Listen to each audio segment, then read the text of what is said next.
এ মুসলমান বাবারা গো, আল্লাহর নবীর কাছে এমনই একজন মানুষ, এমনই অন্ধকার যুগের এমন একজন মানুষ রে, যেই বাবাটা একজন আর দুইজন নয় রে, ছয়টা কন্যা সন্তান রে জিন্দা কবর দিয়েছে।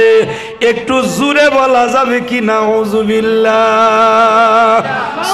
ছয়টা কন্যা সন্তানকে জীবন্ত কবর দিয়েছেন। এরে বাবারা, বন্ধুরা, ওই নবীর কাছে গিয়ে যখন কালিমা গ্রহণ করলেন, উনার নাম হলো হযরত কায়েস রাদিয়াল্লাহু তাআলা। আল্লাহর নবীর কাছে গিয়ে চোখের পানিগুলো ছেড়ে দিয়া কান্দে গো, আর ডেকে ডেকে বলেন, ইয়া রাসূলুল্লাহ, ইয়া হাবিবাল্লাহ, নবী গো, আমার বড় ভয় হয়, এমন গুনাহ করেছি একজন আর দুইজন নয় গো নবীজি। আমি আমার নিজ হাত দিয়া আমার 6টা কন্যা সন্তানকে আমি জিন্দা কবরস্থ করে দিয়েছি।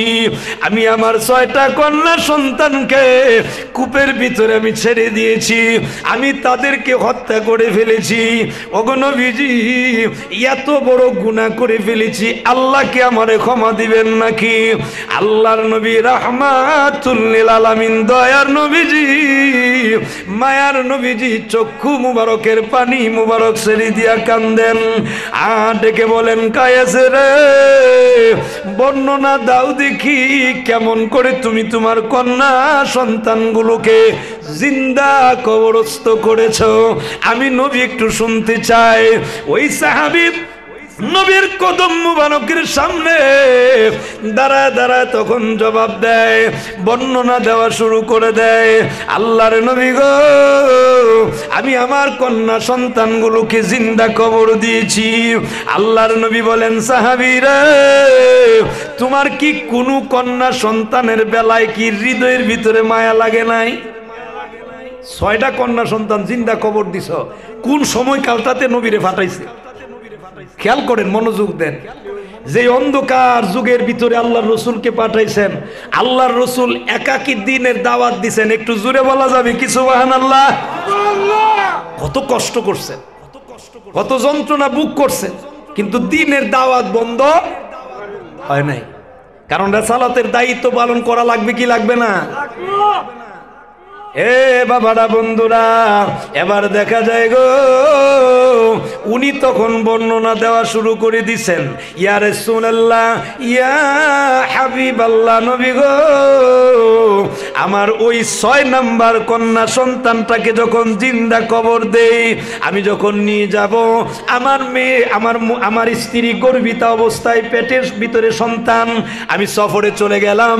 সফর থেকে আসার পরে আমি জিজ্ঞেস করলাম, আমার স্ত্রী বললেন মৃত সন্তান প্রসব হইছে, জিন্দা না, মৃত। আমি আবার চলে গেছি। 2 বছর পর আমি যখন আবার আসলাম, আসার পরে সফর থেকে 2 বছর পর আসার পরে এখন দেখি আমার ঘরের ভিতরে একটা 2 বছরের বাচ্চা দৌড়াদৌড়ি করে। সুবহানাল্লাহ। কয় বছরের? 2 বছরের। মনোযোগ খেয়াল করবেন। উনি একজন আশেক মানুষ, উনার বিষয়টা ছাইরা দেন। আপনারা উনার বিষয় নিয়ে কেউ হাসাহাসিও করেন না, কেউ অন্য কোনো দিকে নিয়েন না। উনার হালটা উনার দিকে ছাইরা দেন, ঠিক না? এবার বাচ্চাটা দৌড়াদৌড়ি করে, জিজ্ঞেস করলেন, এই বাচ্চা কার? তখন স্ত্রী বললেন, স্বামী হে, আমি আপনার কাছে গোপন রেখেছিলাম, এটা আপনার সন্তান। আমি তাকে আমার আত্মীয়র বাড়িতে দিয়েছিলাম, কারণ আপনি তো মেয়ে সন্তানের কথা শুনলেই তারে মেরে ফেললেন। সেই ভয়ে আমি আমার এই বাচ্চাটাকে আমার আত্মীয়র বাড়িতে দিয়ে দিয়েছিলাম।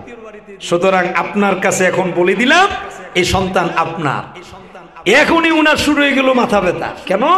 এই কায়েস রাদিয়াল্লাহু তাআলা ইসলাম ধর্ম গ্রহণ করার পূর্বে উনি ছিলেন মক্কা নগরীর এমন একটি গোত্রের নেতা, লিডার।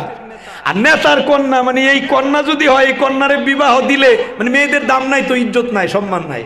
আর তৎকালীন সময়ে মেয়েদের ওই যে বৈবাহিক যে বন্ধন ছিল, এটা খুব কম ছিল। এমন পরিস্থিতি ছিল, আমি বোঝানোর জন্য বলতেছি, এমন পরিস্থিতি ছিল, যদি কোনো এই বীরত্ব কোনো পুরুষ থাকতো, অর্থাৎ শক্তিশালী কোনো পুরুষ থাকতো, ওই পুরুষটাকে এমন কোনো নারীর সাথে মিলন করার জন্য দেওয়া হইতো। কেন? ওই মিলনের কারণে যে বাচ্চাটা পয়দা হবে, এই বাচ্চাটা শক্তিশালী হবে। নাউজুবিল্লাহ। মানে বিবাহের কোনো সিস্টেম ছিল না। আপনারা বলেন তো দেখি, ওই সময়কালটা কি খুব ভালো ছিল না খুব খারাপ ছিল? খুব খারাপ ছিল। এমন একটি খারাপ সময়কালে আল্লাহ পাক রব্বুল আলামিন আল্লাহর রসুলকে মক্কা নগরীতে পাঠাইলেন। কারণ তখনকার সময়ে এই বাক্কা, এটার নাম মক্কা ছিল না, এটার নাম ছিল বাক্কা। এটার নাম কি ছিল? বাক্কা। এই বাক্কাটাকে মক্কাতুল মুকাররমা তৈরি করেছেন। মক্কাতুল মুকাররমা হয়েছে আল্লাহর রসুলের কারণে। সুবহানাল্লাহ। নবীর খাতিরে। এবার বললেন এটা আপনার সন্তান। উনাকে কি আব্বা আব্বা ডাকে, গালে মুখে চুমা দেয়, ওনার কিছুটা মায়া লাগে। কিন্তু যখনই বের হয়, অন্যান্য মানুষগুলো যখন সমালোচনা করে, ওনার কলিজার তখন দাগ কাটে। উনি তখন সিদ্ধান্ত নিলেন, না, এই মেয়ে সন্তানের বাবা আমি হতে পারি, আমার লজ্জা, আমার ঘৃণা। ওগো নবীজি, এই সন্তানটাকে নিয়ে যাওয়ার সময় আমার কষ্ট লাগছে, কিন্তু আমি বললাম আমার এমুক অমুক আত্মীয়র বাড়িতে বেড়াইতে যাব, সুতরাং তারে তুমি সুন্দর করে পরিষ্কার করে গোসল দিয়ে ভালো সুন্দর পোশাক পরিহিত করে আমার কাছে তুমি দিয়ে দাও। এবার দিয়ে দিলেন। মনে রাখবেন, এই বিষয়টা কিন্তু আল্লাহ পাক রব্বুল আলামিন স্পষ্ট করেছেন। কিয়ামতের দিন জিজ্ঞেস করা হবে, কেন তাদেরকে, এই মেয়ে সন্তানগুলোকে জিন্দা কবর দেওয়া হলো, কোন অপরাধে, কিসের কারণে, কেন কবর দেওয়া হলো, জিজ্ঞেস করা হবে। ও মুসলমান, এখনো আমার সমাজের কিছু মুসলমান, নামধারী মুসলমান, যদি শুনে উনার স্ত্রীর গর্ভে মেয়ে সন্তান জন্ম লইছে, এবার আর চেহারা কাল্লা করেলা কথা কয় না, আসিনি? আপনাদের এলাকাতে নাও থাকতে পারে। এমনও ঘটনা শোনা যায়, মেয়ে সন্তান ভূমিষ্ঠ হওয়ার কারণে একজন, দুইজন, তিনজন এবার স্ত্রীরে তালাক দিয়ে দেয়। নাউজুবিল্লাহ, জুড়ে কইতেন না? এরকম ঘটনা মনে আপনাদের এলাকাতে ঘটে নাই? না ঘটলে আলহামদুলিল্লাহ, না ঘটলে ভালো। কিন্তু ঘটনা ঘটতেছে কেন? আবার এমনও দেখা যায়, ওই যেই মহিলার গর্ভে কন্যা সন্তান হয়, এই মহিলার শ্বশুর শাশুড়ি এরাও তারে পছন্দ করে না, বরঞ্চ আইতে যাইতে খালি তুই অলক্ষী, তোর কপাল ফুরা, তোর বৃত্তি খালি কি মেয়ে সন্তান আইতে পারে, ছেলে সন্তান আইতারে না। নাউজুবিল্লাহ কয়। আচ্ছা আমি জিজ্ঞেস করি, বলুন দেখি, ছেলে আর মেয়ে এটা দেওয়ার মালিক কে? আল্লাহ। তো যে আল্লাহ দেওয়ার মালিক, আপনি যে কথা বলতেছেন, আপনি তো আল্লাহরে গালি দিতেছেন। আমার কোনো ক্ষমতা আছে কি? আপনার কোনো ক্ষমতা আছে কি? কোন মহিলার কোনো ক্ষমতা আছে যে উনি ছেলে জন্ম দিবে না মেয়ে জন্ম দিবে? ক্ষমতা আছে? সব ক্ষমতার মালিক কে? আল্লাহ। এই তো দুঃখের জায়গা, এই জায়গাটাতে তো দুঃখ লাগে। আমরা বলি সব ক্ষমতার মালিক আল্লাহ, কিন্তু কোন কোন কাজের বেলায় তো আমরা এটা প্রকাশ করি উল্টাটা। কথা ঠিক না ঠিক? আল্লাহ এগুলার থেকে হেফাজত করুক, সবাই বলে আমিন। এবার মহিলা বুঝতে পারছে সর্বনাশ, সাজায় গুজায় যেহেতু নিবে, এটা অবস্থা ভালো হবে না। ওনার চোখ দিয়ে পানি পড়তেছে। উনি অনুরোধ করে বললেন, স্বামী হে, আপনি নিয়ে যাবেন, আপত্তি নাই। উনি বর্ণনা দিতেছেন রসুলের কাছে। ওগো নবীজি আমার কাছে দিয়ে বললেন, স্বামী হে, আপনি অন্তত পক্ষে আর যাই কিছু করেন আর না করেন, আমার এই মেয়েটারে আপনি আর মাইরেন না। মা তো বুঝতে পারছে, মার কলিজার তো টান লেগে গেছে। কথা ঠিক না ঠিক? টান লেগে গেছে। হুজুর, আমি আমার ওই মেয়ে সন্তানটাকে নিয়ে যখন রওনা হয়ে গেলাম, এবার যেতে যেতে এমন একটা জায়গায় গেছি গো, যাওয়ার পরে তখন আমি ওই পাথরের কণাগুলো যখন খুঁড়া শুরু করছি, যখন পাথরগুলো খুঁড়ি, আমার ছোট্ট মেয়েটি তখনও বুঝে না, তখনও সে জানে না এই কবরটা তার জন্য আমি খুঁড়তাছি। মেয়ে তো জানে না। মেয়ে জানে? মেয়ের তো জানারও কথা না। ওগো নবীজি, কবর খনন করতেছি, আমার ওই দাড়ির মধ্যে যখন গিয়ে আপনার ওই পাথরের কণাগুলো লাগে, আমার ওই ছোট্ট মেয়েটি আব্বা আব্বা বলে আমার ওই কণাগুলো জেরে ফেলে দেয়। আল্লাহর নবী গো, ওই সময় আমার কলিজার ভিতরে একটু দাগ কেটে গেছে, দাগ কেটে গেছে। আমার কলিজা একটু মায়া লাগছে, কিন্তু তাৎক্ষণিক শয়তান আমারে কুমন্ত্রণা দেয়, এমন মেয়ের বাবা যদি হও রে, সমাজের ভিতরে তুমি চেহারা দেখাতে পারবে না। তুমি একজন নেতা মানুষ, তুমি একজন লিডার মানুষ, তোমার ইজ্জত থাকবে না। এই কারণে আমি আবার খনন করা শুরু করে দিলাম। কবর খুঁড়তে খুঁড়তে আমি যখন মেয়েটাকে কবরের ভিতর ছেড়ে দেই গো ওগো নবীজি, ওই মুহূর্তে আমার ছোট্ট মেয়েটা ডেকে বলেন, আব্বা গো, এখন বুঝতে পেরেছি আপনি আমারে কবরে রাখার জন্যই কবর খুঁড়েছেন। আমি আপনার কাছে অনুরোধ করি, আব্বা গো, আমাকে যদি আপনি এখানে ছেড়ে দেন আর কোনোদিন আমি আপনার বাড়িতে ফেরত যাব না, আপনাকে আব্বা বলে পরিচয় দেব না। একটু দয়া করিয়া আপনি আমার কবরে না রাইখা এখানেই ছেড়ে দিয়ে চলে যান। আমার দুই চোখ যেই দিকে যাবে আমি ওই দিকেই চলে যাব। একটু জোরে বলা যাবে কি সুবহানাল্লাহ? নবীজি, ইয়া রাসূলুল্লাহ, ইয়া হাবিবাল্লাহ, নবী গো, এইভাবে বলার পরেও আমার হৃদয় দাগ কাটে না, আমার মোহাব্বত লাগে না। কিন্তু আমি তাকে কবরে রেখে দিলাম। এইভাবে পা থেকে যখন ওই পাথরগুলো দেওয়া শুরু করে দিলাম, ওই ভিতর থেকে মেয়েটা ডেকে বলেন, আব্বা গো, এখনো সময় আছে, এখনো সময় আছে আব্বা, ছেড়ে দেন না গো। আমি তো আপনার কোনো প্রকার ক্ষতি করি নাই, আমি তো আপনার কোনো অসুবিধাও করি নাই, এখানে ছেড়ে দেন। আপনার আব্বা বলে পরিচয় দিতাম না, যেভাবে রাখছেন এইভাবে ছেড়ে দেন। কিন্তু এরপরেও আমার মায়া লাগে না, কিন্তু হৃদয়ের ভিতরে একটা টান লাগে। আবার শয়তান আমারে কুমন্ত্রণা দেয়, ইয়া রাসূলুল্লাহ, হুজুর গো, শেষ মুহূর্তে ওই পাথরের কোণা থেকে একটা বড় পাথর নিয়ে আমি আমার মেয়েটার উপরে যখন ছেড়ে দেই গো, মাথার উপরে যখন গিয়ে লেগে যায়, একটা পাথরের কোণা লেগে এমন ভাবে তীরের মতো যখন রক্ত বের হয়ে যায়, ওই ছোট্ট মেয়েটা হাতগুলো তখন পাথরের ভিতরে চলে গেল। এমনি ডাক দিয়ে বলেন, আব্বা গো, এখনো তো সময় আছে, আমাকে ছেড়ে দেন, আমি আপনারে আব্বা বলে পরিচয় দিব না। এমন ভাবে আমি আমার 6টা মেয়েরে কবরস্থ করেছি। এখন বলেন দেখি নবী গো, আমার গুনাহ আমার আল্লাহ ক্ষমা দিবে কিনা? আল্লাহর নবী রাহমাতুল লিল আলামিনের চক্ষু মুবারকের পানি মুবারক, দাড়ি মুবারক ভিজে ভিজে যখন টপ টপ করে জমিনে পড়ে, আল্লাহর নবী ডাক দেয়, কায়েছে রে, আল্লাহ পাক রব্বুল আলামিন ওয়াদা করেছেন আইয়ামে জাহিলিয়াতের জমানায়, আইয়ামে জাহিলিয়াতের যুগে, অর্থাৎ আমি নবীরে যদি কেউ মেনে নেয়, ইতিপূর্বে যা করবে তওবা যদি করে নেয় রে, আল্লাহ ওয়াদা দিয়েছেন, আল্লাহ জীবনের সবগুলো গুনাহ মাফ করে দিয়া আল্লাহ পাক রব্বুল আলামিন তারে জান্নাতি বানায়া দিবে।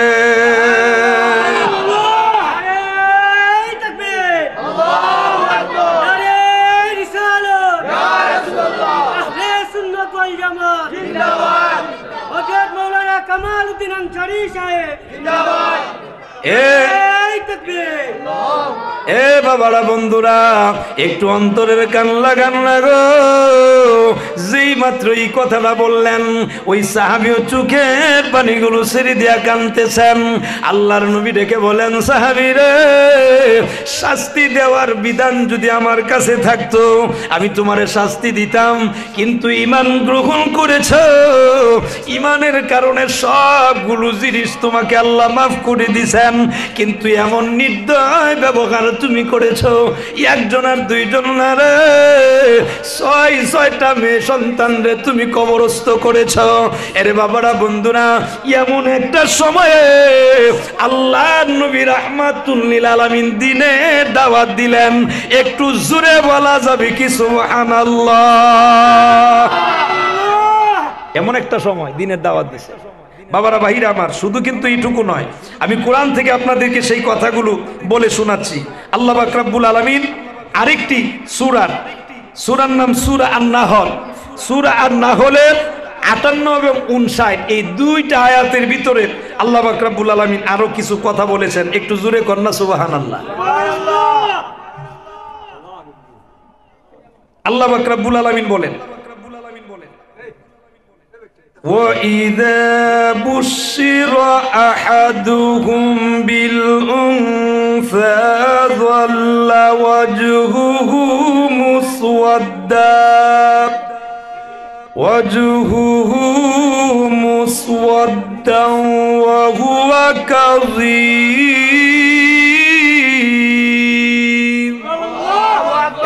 মুসলমান বাবারা গো, তাদের কেউকে যখন কন্যা সন্তানের সুসংবাদ দেওয়া হয়, আল্লাহ কিন্তু বলে দিতেছে, যখন ওই কন্যা সন্তান হইলে যখন সুসংবাদ দেওয়া হয় তখন তার মুখমণ্ডল কালো হয়ে যায়। কি হয়ে যায়? কালো হয়ে যায়, কালো করে ফেলে। আল্লাহ নিজে এই কথাগুলো বলতেছেন এবং সে অসহনীয় মনস্তাবে ক্লিষ্ট হয়ে যায়, অর্থাৎ তার হৃদয়ের ভিতরে তখন কষ্ট পায়।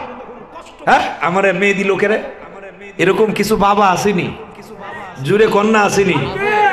আমি আমার নিজ কানে এমন কথাও শুনেছি, আমার নিজ কানে এমন মানুষ আমি দেখেছি, আমাদের কাছে আইসাও বলে, হুজুর দোয়া করেন, আল্লাহ আর কেউ দেখছেন না, খালি আমার খালি জি দে জি দে। আমাদের দেশের ভাষায় কর কি জি মানে কন্যা, মেয়ে দেয়। এতলা মেয়ে দিছে হুজুর, আমার কিচ্ছু নাই, কেমনি তান্ডে বিদায় দিতাম। এই গজব কেরে আল্লাহ আমারে দেয়। জুরে কন্যা নাউজুবিল্লাহ। মেয়েরে যদি আপনি গজব মনে করেন, অথচ দেখেন আল্লাহ রসুল কি রেসালতটা পৌঁছায় দিয়েছেন। আল্লাহ রসুল বললেন, যেই পরিবারের ভিতরে প্রথম সন্তান কন্যা সন্তান হয়, আল্লাহর পক্ষ থেকে সেই ঘরের ভিতরে রহমত নাজিল হয়। দুইটা কন্যা সন্তান যদি হয়, আর ওই লোকটা যদি তার ওই দুইটি কন্যা সন্তানকে দ্বীনি তালিম দিয়া, দ্বীনি শিক্ষা দিয়া, দিনদারি কোনো মানুষের কাছে যদি পাত্তস্থ করতে পারে, আল্লাহর রসুল বলেন কিয়ামতের দিন ওই মানুষটা, আমি রসুলের এইরকম দুইটা আঙ্গুলের যতটুকু ফাঁক, আল্লাহর রসুল এই দুই আঙ্গুল মুবারক উঠায় বললেন, এই আঙ্গুল মুবারকের যতটুকু ফাঁক, ততটুকু ফাঁকে সে আমার সাথে জান্নাতে অবস্থান করবে। আরো জোরে কন্যা সুবহানাল্লাহ। কিন্তু মেয়ে সন্তান রহমত বরকত আল্লাহ রসুলের মানে জবান দেয়া বের হইছে। আচ্ছা বলেন তো, সেই মেয়ে সন্তানকে যদি কেউ গজব মনে করে, এর উপরে আল্লাহ গজব দিব কি দিত না? কেমন চিন্তা করেন, কেমন পাপিষ্ট হইলে কথা বলে, মেয়ে সন্তান রে গজব মনে করে। যার কারণে এমন অনেক বাবা, যেই বাবা তার মেয়েগুলোকে যখন একটু উপযুক্ত হয় তখন এমনও কথা বলে, ও তুই কোন একটা গাড়ির তলে ফইরা মইরা যাইতা রোজগার না, নাউজুবিল্লাহ কয়, এ তোর শখ নাই, তুই কোন বেড়ার হলে ভাগ্যা যাইতা রোজগার না। আরো জোরে কন্যা নাউজুবিল্লাহ। বাস্তবতা বলতেছি মুসলমান, বাস্তবতা। আপনার আশেপাশেও দেখবেন এমন অনেক মানুষ আছে, হয়তো আপনি জানেন না। কথা বলেন কেন? কারণ মেয়েগুলোর এরা মনে করে যে মেয়ে হইলে আমার বিপদ, আমার বিপদ। আমি জিজ্ঞেস করি, বলুন দেখি, রিজিকের মালিক যিনি তিনি কে? মানুষ সৃষ্টির আগে আল্লাহ পাক রব্বুল আলামিন রিজিক তৈরি করছেন। সুবহানাল্লাহ কয় না? আপনারা কি খারাপ লাগতেছে? বিষয় দিয়েছেন, বিষয়ের উপরে কিন্তু কথা বলুন। আগে তো গুছাই আনতে হইব। রসুল আসতেছেন, রেসালতের দাওয়াত দিবেন। রসুল আসছেন, কোন সময় পাঠাইছেন, কেমন একটা টাইমে পাঠাইছেন, এই টাইমটাই সময়টা বলি ইনশাল্লাহ আমি রেসালতের দিকে যাইতেছি। ও বাবারা বন্ধুরা, রেসালতের দায়িত্ব আল্লাহর রসুল তো রসুল তখনও যখন আদম আলাইহিস সালাম কাদামাটির সাথে পানি আর কাদামাটি আলাদা আলাদা, তখনও আল্লাহর নবী রসুল। এত আস্তে কইতেন নি সুবহানাল্লাহ। তখনও নবী নবী। কথা বলেন ঠিক না বেঠিক? এই জন্যই তো রুহানি জগতে সকল আম্বিয়া কেরাম সবাই সাক্ষী দিয়েছিলেন আল্লাহর রসুলের ব্যাপারে। সুবহানাল্লাহটা জোরে কইতেন না? আসেন, এরপরে আল্লাহ পাক রব্বুল আলামিন বলেন, ইয়াতাওয়ারা মিনাল কওমি মিন সুই মা বুশিরা বিহি আয়ুমসিকুহু আলা হুনিন আম ইয়াদুসসুহু ফিত তুরাব আলা সাআ মা ইয়াহকুমুন। এ মুসলমান বাবারা গো, তাকে যে সংবাদ দেওয়া হয় তারা গ্লানি হেতু সে নিজ সম্প্রদায় হতে আত্মগোপন করে। ওই আইয়ামে জাইলিয়াতের জমানায় মেয়ে সন্তানের সংবাদ দিলে এর নিজেরে খুব অপমানিত ভাব মনে করতো, অপমানিত লাঞ্ছিত মনে করতো, যার কারণে সে তার ওই সম্প্রদায় থেকে আত্মগোপনে চলে যাইতো। না, আমি আমার মেয়ে সন্তানের বাবা হতে চাই, নাউজুবিল্লাহ, জোরে কর। আত্মগোপনে চলে যেত। শুধু আত্মগোপনে চলে যেত এরকম না, সে চিন্তা করে যে হীনতা সত্ত্বেও সে তাকে রেখে দিবে। এত অপমানের পরেও কি তারা রেখে দিতে পারে? এটা তার মনের ভিতরে এই জল্পনা কল্পনা, সে তখন এই চিন্তাগুলো নেয়, নাকি মাটিতে পুঁতে ফেলবে। আমি কি তারে রাখবো না মাটিতে ফুটতে পেলাম? তখনই সময় ওই শয়তান কুমন্ত্রণা দেয়, সাবধান, তারা যা সিদ্ধান্ত নেয় তা কতই না নিকৃষ্ট ছিল। কথা বলেন ঠিক না বেঠিক? ওই সময়কালে এরা যে সিদ্ধান্ত নিয়েছে, এই সিদ্ধান্তগুলো কি ভালো না খারাপ? এখন এগুলার বর্ণনা যদি দেই হাদিস থেকে আরো অনেক লম্বা হয়ে যাবে, আমার সময়ের ভিতরে সবগুলো কথা বলা শেষ হইতো না।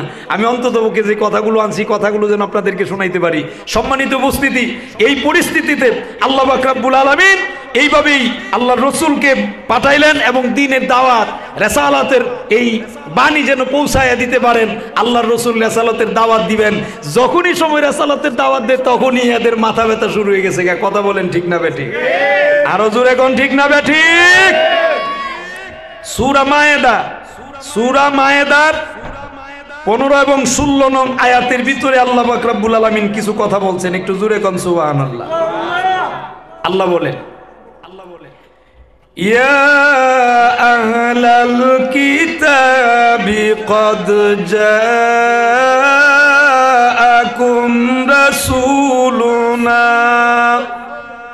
রাসূলুনা ইউবাইয়িনু লাকুম কাসীরাম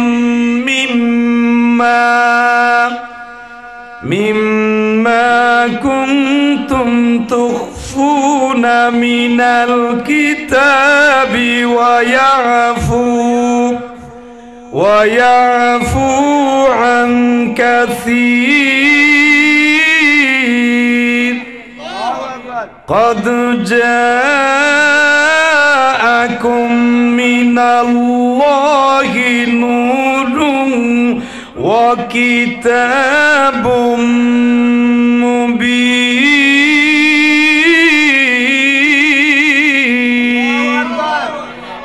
মুসলমান বাবারা গো, আহলে কিতাব তোমাদের কাছে আমার রসুল এসেছে। আহলে কিতাবদের কাছে যখন রসুল আল্লাহ পাঠাইছেন, রসুলকে যখন পাঠালেন, তোমরা কিতাবের যে সব বিষয় গোপন করো, এর মধ্য থেকে বহু বিষয় সে তোমাদের সামনে পরিষ্কার ভাবে বলে দেয়, ব্যাখ্যা করে দেয়। এবং এমন অনেক বিষয় আছে যে বিষয়গুলো তোমরা গোপন করো, সেই বিষয়গুলো আল্লাহর রসুল তোমাদের কাছে প্রকাশ করে দেন। তোমাদের কাছে আল্লাহর নিকট থেকে এক আলোকময় বার্তা, মানে আল্লাহর রসুল আগমন করেছেন। একটু জুড়ে বলা যাবে কি সুবহানাল্লাহ? এবং নবী আসছেন, শুধু নবী একা না, নবী আসছেন, আল্লাহ পাক রব্বুল আলামিন ওই নবীর সাথে একটা আল্লাহর কালাম, আল্লাহর কোরআন, আল্লাহ পাক রব্বুল আলামিন কোরআন দিয়েছেন। একটু জুড়ে বলেন সুবহানাল্লাহ, আর একটু জুড়ে বলেন আল্লাহু আকবার। এরপরে আল্লাহ বলেন, ইয়াহদি বিহিল্লাহু মানিত্তাবা'a রিদওয়ানাহু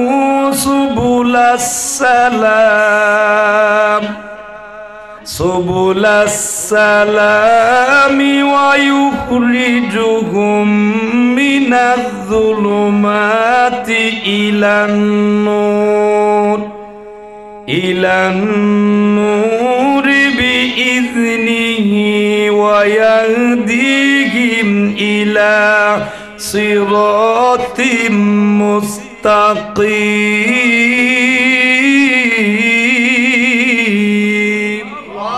এ মুসলমান বাবারা গো, আল্লাহ কামুল হাকিমিন বলেন, ওই যে আমি আমার বন্ধুরে কুরআন দিয়েছি, ওই কুরআন দ্বারা আল্লাহ এরূপ লোকদেরকে শান্তির পন্থা সমূহ বলে দেন, যারা তার সন্তুষ্টি অন্বেষণ করে এবং তিনি তাদেরকে নিজ তৌফিক ও করুণায় কুফরির অন্ধকার থেকে বের করে ইমানের আলোর দিকে আনয়ন করেন। একটু জোরে বলা যাবে কি সুবহানাল্লাহ?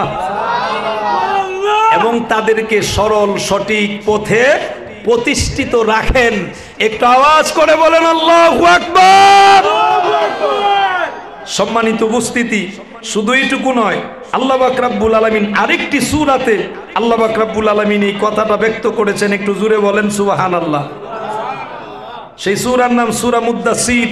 সেই সূরা মুদ্দাসিরে 1 থেকে 7 নং আয়াতের ভিতরে আল্লাহ পাক রব্বুল আলামিন বর্ণনা দিতেছেন। আল্লাহ বলেন, ইয়া আইয়ুহাল মুদ্দাসির কুম ফাআনযির ওয়া রাব্বাকা ফাকাব্বির ওয়া সিয়াবাকা ফাতাহহির ওয়ার রুজজা ফাহজুর ওয়া লা তামনুন তাস্তাকসির ওয়া লিরাব্বিকা ফাসবির। একটু আওয়াজ করে বলুন আল্লাহু আকবার। হে মুসলমান, আল্লাহ পাক রব্বুল আলামিন ডেকে বলেন, হে বস্ত্রাস্থিত মানে অর্থাৎ চাদর, চাদর মুবারক দিয়ে যিনি বসে থাকেন, একটু জোরে কন্যা সুবহানাল্লাহ। আল্লাহর রসুলকে নাম ধরে না ডাক দিলেন, চাদর মুড়া দিয়ে যিনি বসে থাকেন সেই রসুলকে ডাক দিয়ে বললেন, ওগো নবী আপনি কুম ফাআনযির, উঠেন, আপনি উঠুন, এরপরে সতর্কবাণী প্রচার করুন। একটু জোরে কন্যা সুবহানাল্লাহ। এটা আপনার দায়িত্ব, রিসালাতের দায়িত্ব শুরু হয়ে গেছে। আল্লাহ ডেকে বললেন, ও বন্ধু এখন আপনার দায়িত্ব, আপনি রিসালাতের দায়িত্ব পালন করেন, আপনি উঠেন এবং রিসালাতের দাওয়াত দেওয়া শুরু করেন। একটু জোরে কন্যা সুবহানাল্লাহ। ওয়া রাব্বাকা ফাকাব্বির, এবং আপনার রবের শ্রেষ্ঠত্ব বড়ত্ব আপনি প্রকাশ করতে থাকেন। আরো জোরে কন্যা। আদেশ দিয়েছেন যিনি, তিনি কে? শুরু হয়ে গেছে কিন্তু রিসালাতের কার্যক্রম। আমি সব বিস্তারিত আলোচনা করার সুযোগ নাই, কারণ 3 ঘন্টাও যদি এই কিছু কিছু করেও যদি বলি, এরপরেও মনে করেন এই 3 ঘন্টা আপনাদেরকে সমাধানে নিয়ে পৌঁছানো শেষ নাই। এজন্য ছেড়ে ছেড়ে কথাগুলো বলতেছি। আল্লাহ বলতেছেন, ওয়া সিয়াবাকা ফাতাহহির, আপনার পরিচ্ছন্ন পরিষ্কার রাখুন। সুবহানাল্লাহটা জোরে কোন। আপনার যে পোশাক, এই পোশাক পবিত্র রাখার আদেশ দিয়েছেন যিনি, তিনি কে? জোরে বলুন, তিনি কে? আমরা যারা নবীর উম্মত, আমাদের পোশাক পবিত্র রাখার দরকার আছে না নাই? এখন দেখবেন অনেক, আমার বিশেষ করে যুবক যারা, আমি প্রায় জায়গাতেই বলি, আমার যুবক যারা, এই যুবকগুলো দেখবেন এটা বড় বেজাইল্লা যুবক হই। কিছু যুবক আছে, এই যুবকেরা এমন প্যান্ট পরে, যেই প্যান্ট পরলে হ্যাঁ প্রস্রাব কানাত গেলে ভালো করে বুঝতে পারে না, কথা কয় না, বসতে পারে না, কিন্তু সে মুসলমান, মুসলমানের সন্তান, সে হৃদয় দিয়ে কিন্তু আল্লাহ রসুলকে ভালোবাসে। কিন্তু এজ এ যুবক, এই যুবকের একটা রক্ত আছে না, এর সমাজের ভিতরে যে আরো কিছু যুবক আছে, এই যুবকদের দেখা দেখে চিন্তা করে, রে হ্যাঁ যেহেতু tight fit skin, tight fit pant পরে, আমি যদি না পড়ি তাহলে হের সমাজ আমি কেমনে যাইতাম, কথা কয় না, আসেনি? এই জন্য এমন টাইট ফিট প্যান্ট পরে, যেই টাইট ফিট প্যান্ট পরার কারণে যদি উপরে ইন যদি করে আর কি, যদি এটা নিচে যদি গেঞ্জি যদি না ছাড়ে, শার্ট যদি না ছাড়ে, তো হের যন্ত্রপাতি কেমন কি অবস্থা এটা কিন্তু বোঝা যায়। আমি আর কেমনে বুঝাইতাম,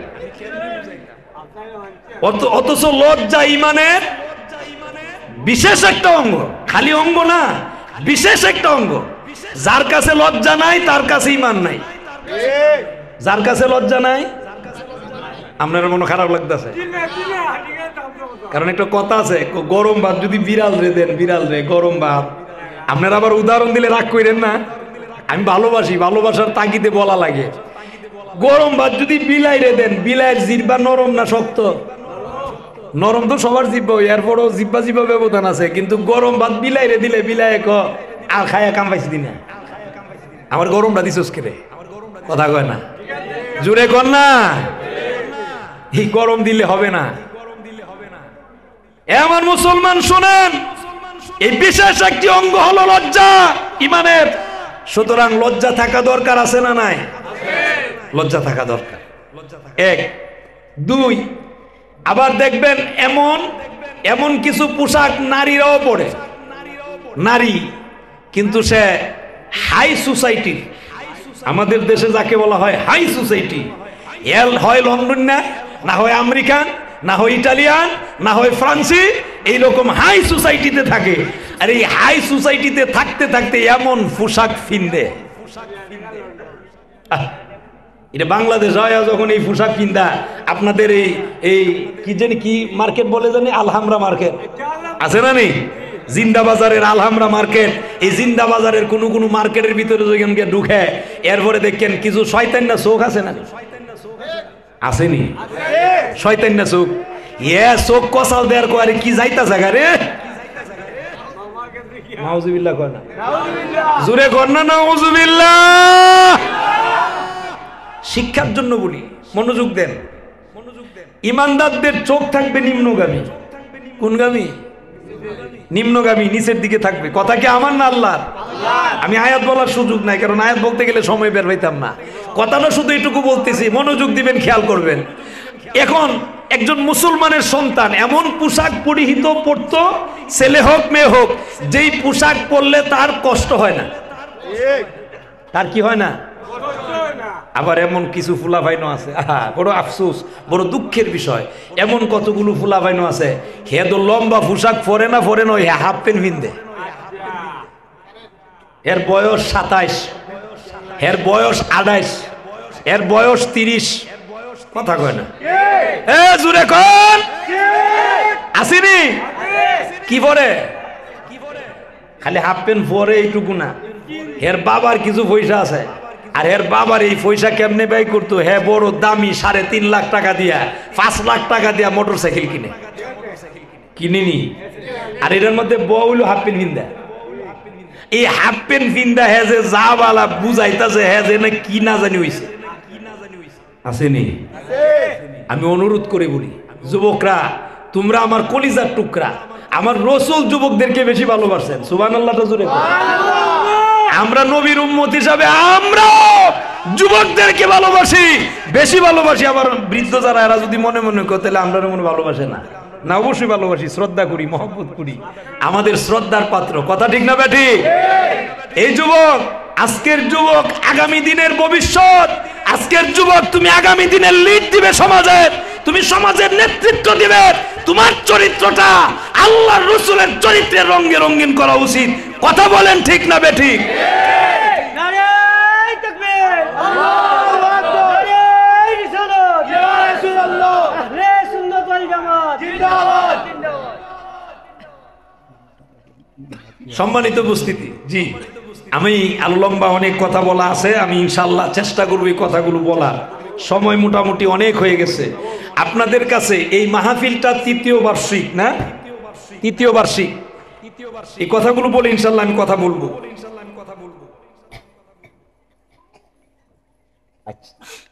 সম্মানিত উপস্থিতি, আমাকে বলছেন ইনশাআল্লাহ যে মানে একটা কালেকশনের কথা বলছিলেন, এখন আবার বলছেন যে লাগবে না। আপনারা জুড়ে বলবেন না মারহাবা? এই মাহফিলে স্বতঃস্ফূর্তভাবে সবাই সহযোগিতা করবেন তো ইনশাআল্লাহ? সুতরাং আমি কালেকশন করব না, আমি আমার আলোচনাতেই যাচ্ছি, আলোচনাটাই করি, শেষ করবো ইনশাআল্লাহ। সম্মানিত উপস্থিতি, শুধু এইটুকু নয়, আমি অনুরোধ করব যুবকরা, ও সোনার টুকরা যুবকরা, আপনারা খেয়াল করে দেখেন, হযরতে বেলাল, হাবশী বেলাল যুবক ছিলেন, সুবহানাল্লাহ কইতেন না?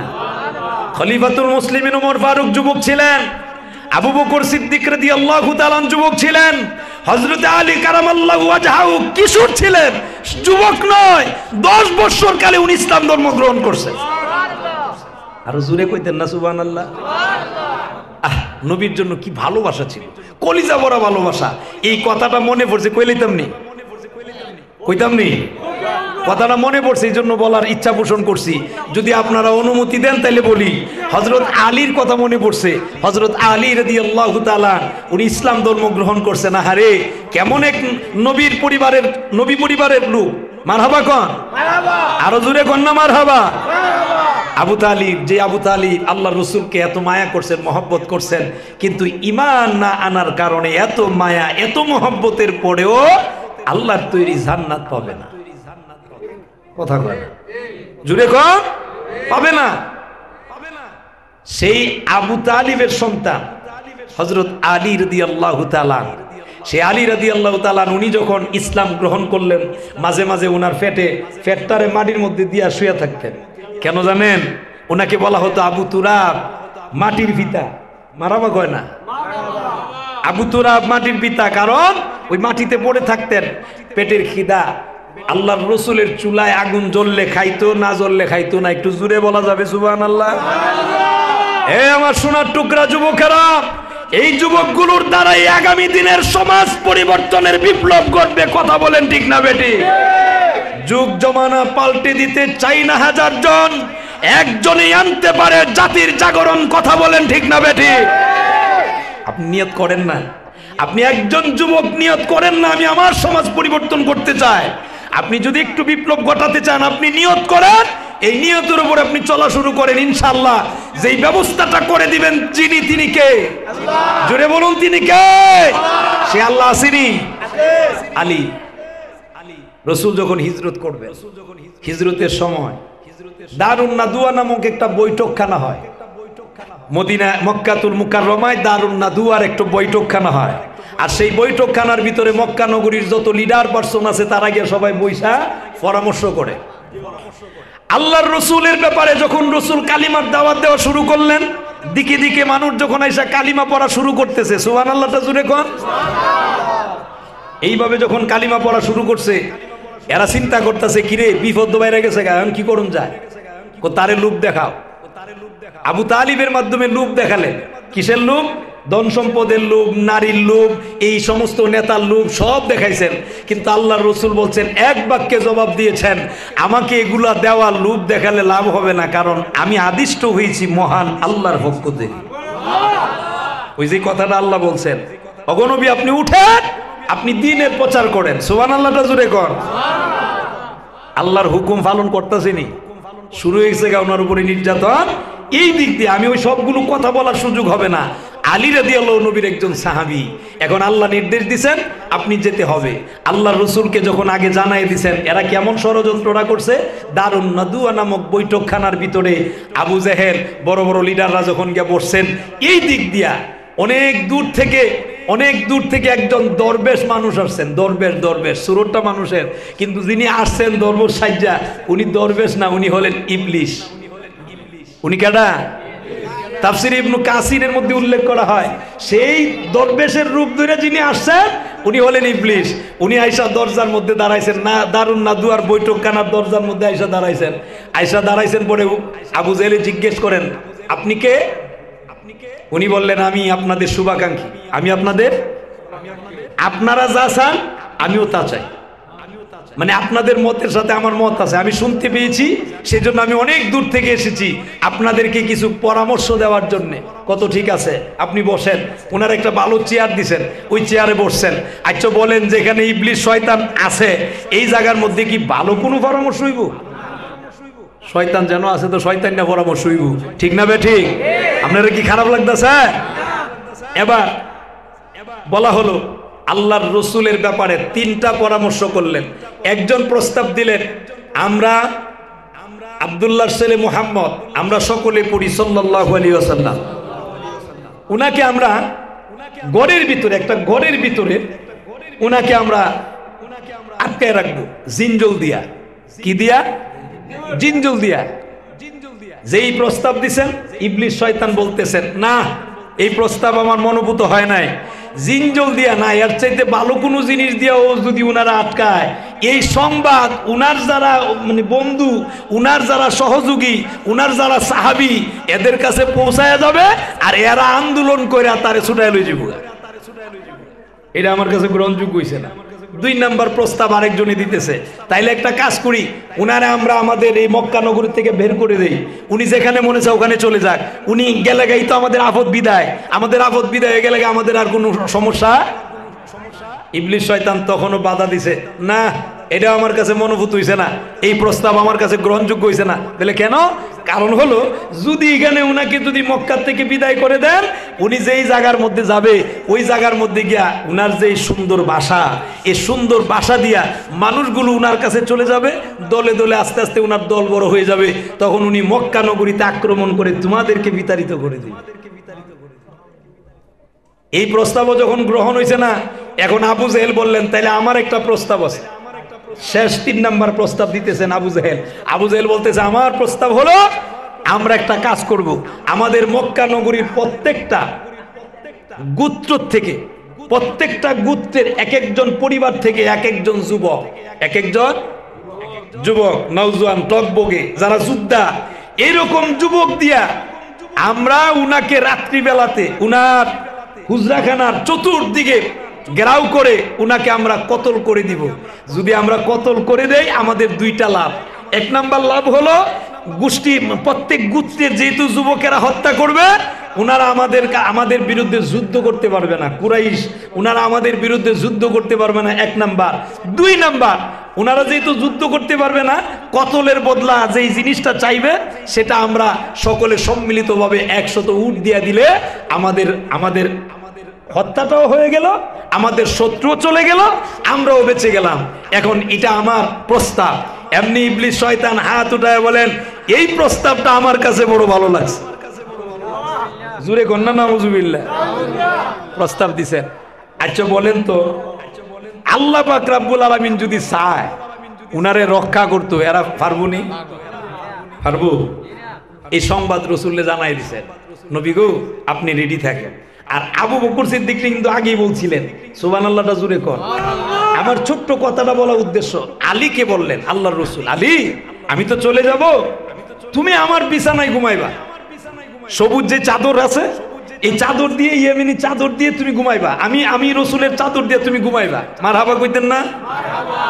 আলীর মনে কিন্তু একটা ভয় জাগছে, যদি আমি নবীর চাদর দিয়ে ঘুমাই মুরা দিয়া, তো এরা যদি আসে আইসা যদি ভিতরে আমার তো 2 টুকরা করে লইব, ঠিক না? এরপরে আল্লাহ রাসূল যে কথাটা বলছেন, আলী আমার কাছে যারা আমানত দিছে এই আমানত গুলো তো তাদের কাছে পৌঁছানোর দরকার, ঠিক কিনা? আমি রাসূল যেহেতু চলে যাব, তুমি তাদের কাছে তাদের আমানত গুলো দিয়া তুমিও আমার কাছে আসবা মদিনাতে। একটু জোরে বলা যাবে কি সুবহানাল্লাহ? ওই যে দেখেন আলীর চেহারা ফর্সা হয়ে গেছে। আলী তখন ডাক দেয়, এরে পৃথিবীর মানুষেরা, আমার নবী রাহমাতুল লিল আলামিন, দয়ার নবী, মায়ার নবীজি যেই মাত্র আমাকে বললেন আলী রে তুমি আমানতগুলো তাদের কাছে পৌঁছায়া দিবা, আমার কাছে মদিনায় সাক্ষাৎ হবে আমার সাথে, সাথে সাথে আমি বুঝতে পেরেছি আমার কোনো প্রকার ক্ষতি মক্কা নগরীর কাফেররা করতে পারবে না। একটা জবানও বন্ধ নয়, একটু আওয়াজ করে বলেন সুবহানাল্লাহ। সম্মানিত উপস্থিতি, আমার অনেক কথা ছিল, অনেক আয়াত ছিল, সবগুলো কথা বলার সুযোগ নাই, যেহেতু মোটামুটি রাত্র 12টা বেজে গেছে, এর উপরে যাওয়াটাও ঠিক হবে না। আসুন আমরা নবীজিকে একটু দাঁড়ায়া সালাম জানাইয়া নবী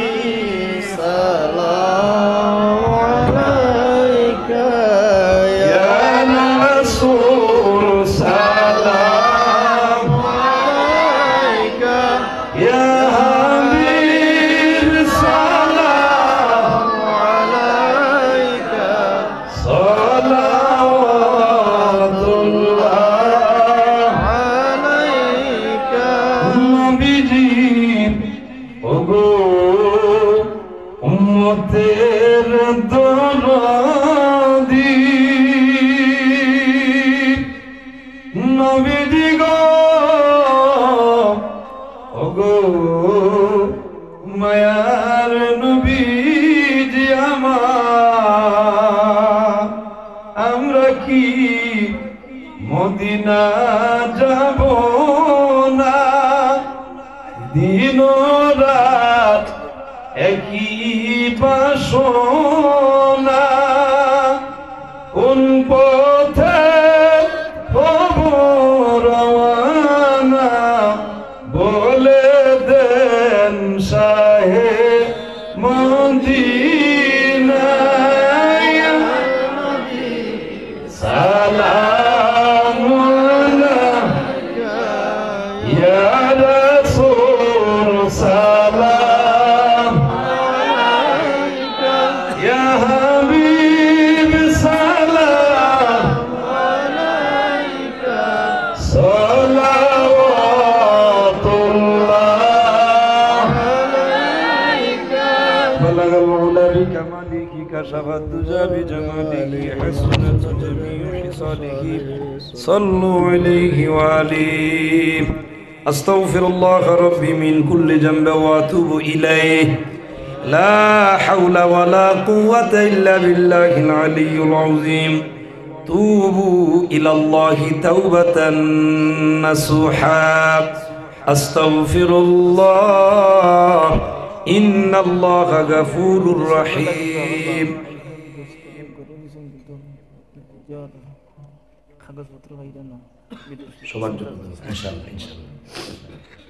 أستغفر الله إن الله غفور رحيم সবার জন্য দোয়া হবে ইনশাআল্লাহ বাহিরেও যারা আছে দেশেও যারা আছে আমাদের অনেকে অসুস্থ আছেন যার প্রত্যেকের জন্য দোয়া হবে আমরা সবাই সবার জন্য দোয়া করব একটু হৃদয়টাকে নরম করে দিয়ে আল্লাহর কাছে আমরা একটু কান্নাকাটি করি আল্লাহ হতে পারে আজকের এই মাহফিলের উসিলায় আমাদের জীবনের গুনাহ খাতা ক্ষমা করতে পারে কি পারে না আল্লাহ যেন আমাদের আমরা এই আশা রাখে আল্লাহর কাছে কান্নাকাটি করতাম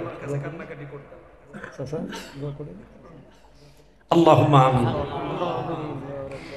ربنا ظلمنا أنفسنا وإن لم تغفر لنا وترحمنا لنكونن من الخاسرين ربنا فاغفر لنا ذنوبنا وكفر عنا سيئاتنا وتوفنا مع الأبرار আল্লাহ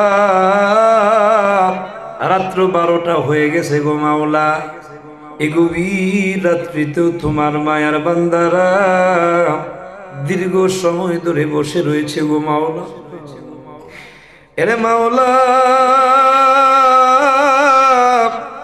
এরা কেউ দুনিয়ার কোন জিনিসের জন্য বসে রয়েছে তোমার কোরআনের আলোচনা শোনার জন্য তোমার বন্ধু নবীজির জীবনী থেকে তোমার বন্ধু নবীজির হাদিস থেকে কিছু কথা শোনার জন্য তোমার মহাব্বতে তোমার বন্ধু নবীর মহাব্বতে দীর্ঘ সময় ধরে তারা বসে রয়েছে প্রভু গো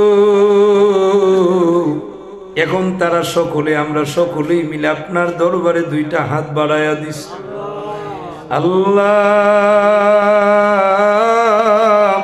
জীবন বড় গুনাহ করেছি রে মাওলা এত পরিমাণ গুনাহ করেছি গুনার দিকে যদি তাকায় জাহান্নাম ছাড়া কোনো রাস্তা দেখি না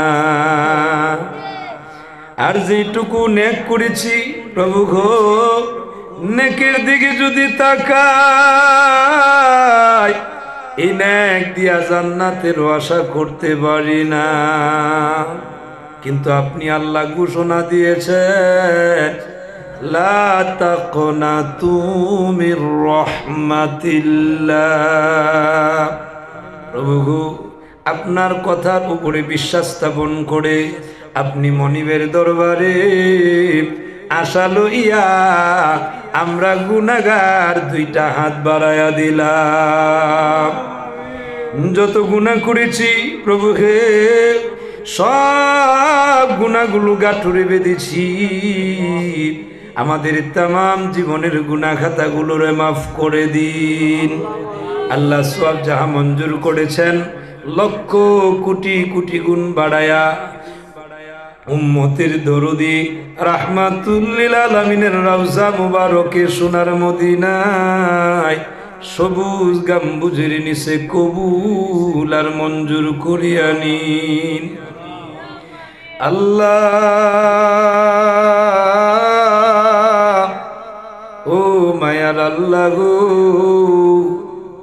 বাবা আদম নবী থেকে শুরু করিয়া तमाम পৃথিবীর মাটির নিচে যত সকল মুমিন মুমিনাত নরনারী শিশু বাচ্চা সহ যে যেখানে যারা পরিমাণ ঈমান নিয়ে ঘুমাইলো তাদের প্রত্যেকে রুহে রুহে হাদিয়াতান কবুল করিয়া নিন আল্লাহ ও মায়ার আল্লাহ গো বড় পীর আব্দুল কাদের জিলানী রাহিমাহুল্লাহ থেকে শুরু করে तमाम पृथिवीर माटिर निचे যত আউলিয়া কেরাম ঘুমাই রইছে তাদের প্রত্যেকের রুহে রুহে হাদিয়াতান কবুল করিয়া নিন আল্লাহ। বাংলার আধ্যাত্মিক জগতের সম্রাট শাহজালাল ইয়ামুনি মুজাররাদ রাহিমাহুল্লাহ আল্লাহ দরজাকে আপনি বুলন্দ করিয়া দিন। শাহপরান রহমতুল্লাহ আলাইহির দরজাকে বুলন্দ করিয়া দিন। সিলেটের জমিনে শামসুল উলামা ফুতুলির জমিনে শুয়ে রইছে উনার দরজাকে আপনি বুলন্দ করিয়া দিন। উনার যত খলিফাগণ যে যেখানে ঘুমাই রইছেন উনাদের প্রত্যেকের দরজারে বুলন্দ করিয়া দিন। ঐতিহ্যবাহী ফান্দাউক দরবার শরীফে আমার দাদা হুজুর কিবলা মুর্শিদ কেবলা ঘুমায় রইছেন গো, উনাদের দরজাকে আপনি বুলন্দ করিয়া দিন। সারসিনার জমিনে আপনার মায়ার বান্দারা ঘুমাই রইছেন আল্লাহ। সোনা কান্দার জমিনে আপনার মায়ার বান্দারা ঘুমাইছেন, ওনাদের প্রত্যেকের দরজাগুলোরে আপনি বুলন্দ করিয়া দিন আল্লাহ। আমাদের সামনে পিছনে ডানে বামে যতগুলো গুরুস্থানে যতগুলো ইমানদার মুমিন মুসলমান যে যেখানে ঘুমায়া রইছেন গো, তাদের প্রত্যেকের কবরগুলোকে জান্নাতুল ফিরদাউস বানায়া দিন আয় আল্লাহ। আমি জানি না গো এই মজলিসের মধ্যে কে না জানি রে জনম দুঃখী বাবা হারা সন্তান, আমারও বাবা নাই রে আল্লাহ। যতগুলো সন্তান বাবা হারা সন্তান প্রত্যেকটা সন্তানের বাবার কবরগুলোরে জান্নাতুল ফিরদাউস বানায়া দেন। আমি জানি না গো এই মজলিসের মধ্যে কার না জানি রে জনম দুঃখিনী আম্মা নাই, মা নাই যার সে বুঝে রে মা হারা ব্যথাটা কেমন লাগে আল্লাহ।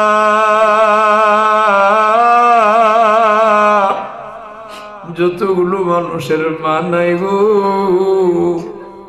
প্রত্যেকটা মায়ের কবরগুলোরে জান্নাতুল ফিরদাউস বানায়া দেন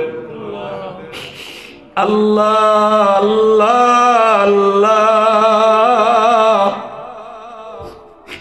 যাদের আব্বা আম্মা বেঁচে আছেন গো এদের প্রত্যেকের হায়াতের মধ্যে বরকত দান করুন আল্লাহ। ও মায়ার আল্লাহ, তোমার একজন বান্দার আল্লাহ উদ্যোগে আজকের এই যে মাহফিল সাজানো হল, উনার হায়াতের মধ্যে বরকত দান করুন আল্লাহ। এই মজলিসের ভিতরে জানি না কে কোন উদ্দেশ্য নিয়ে তোমার দরবারে দুইটা হাত বাড়াইছে, আমি যদিও জানি না গো, আপনার তো জানার বাকি নাই রে মাওলা। কার কলিজায় কি ব্যথা, কার যে কি অসুবিধা আপনার তো জানার বাকি নাই। আপনি জানিয়া জানিয়া বুঝিয়া বুঝিয়া আল্লাহ প্রত্যেকটা মানুষের মনের নেক মকসুদকে কবুল করিয়া নিন। বিপদ আপদ বালা মুসিবত থেকে হেফাজত করিয়া রাখুন আল্লাহ। বহু বিদেশিরা আল্লাহ সহযোগিতা করছেন রে মাওলা, দেশের মানুষও সহযোগিতা করছে। অনেকে বিদেশ বাড়িতে যাইতে চায়, কাগজের ব্যবস্থাপনা হয় নাই। আমার এক মুরব্বী চাচা আমার কাছে গিয়ে দোয়া চাইছে, উনার সন্তানও বিদেশ বাড়িতে পাড়ি জমাতে চায়। আল্লাহ রে আল্লাহ, কোন আল্লাহ, একটু হৃদয় দিয়া কোন আল্লাহ, একটু মহব্বতে কোন আল্লাহ। ও মায়ার আল্লাহ, দেখেন না গো, আপনি রহমতের নজর দিয়া তাকায় দেখেন আপনার মায়ার বান্দারা বিনায়া বিনায়া কাঁদতেছে। এমন অনেকে আছে রে আল্লাহ, চোখ দিয়া পানি আসে না, কান্নার ভাব ধরছে। আপনার নবী ঘোষণা দিছেন, চোখ দিয়া যদিও পানি আসে না, কান্নার ভাব ধরলেও আল্লাহ মাফ করে দেন। আল্লাহ রে, ও মায়ার আল্লাহ, এই মাহফিল খানার আপনি কবুল আর মঞ্জুর করিয়া নিন। আল্লাহ, বিদেশ বাড়িতে যারা আছে তাদের বৈদেশিক জীবনে কল্যাণময় করিয়া দিন। আমার আপন ছোট ভাইও ইটালির জমিনে আছে, মাহবুদ রে আল্লাহ, আমার ভাই সহ যতগুলো মানুষ যে যেই দেশেই আছে, এই বাংলার জমিনের যত মুসলমানেরা যেই দেশে আছে, প্রত্যেকের বৈদেশিক জীবনে আপনি কল্যাণময় করিয়া দিন। আল্লাহ, হালাল পথে রুজি রোজগারের ব্যবস্থা পুরা করে দিন। আল্লাহ, এই বাংলার জমিনে যারা ব্যবসা বাণিজ্য করে তাদের হালাল পথের ব্যবসার মধ্যে আল্লাহ খায়ের বরকত রহমত দান করুন। আল্লাহ, খাস করে মাহবুদ আমার তুফাইল ভাই, হবিনন্দির আমার তুফাইল ভাই, আল্লাহ বারবার যোগাযোগ করছেন। আল্লাহ, বড় মহব্বত করে, বড় ভালোবাসে রে আল্লাহ।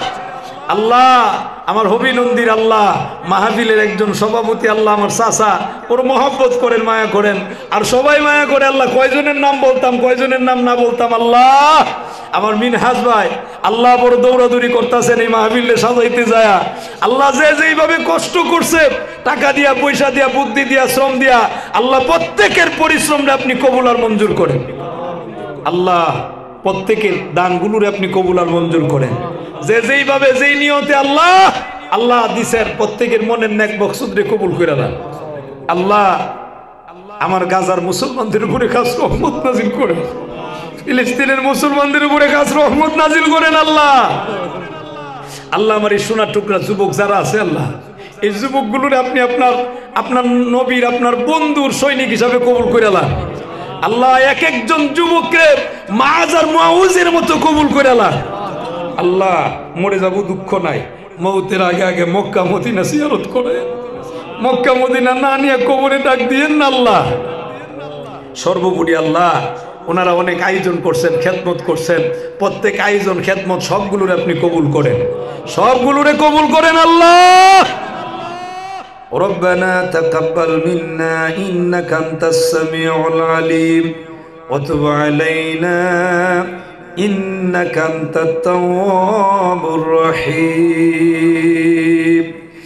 আল্লাহ, যেদিন মালাকুল মউত পাঠায়া দিবেন গো, ইবলিস শয়তান পিছনে দাঁড়ায় থাকবে ঈমান লুটার জন্যে।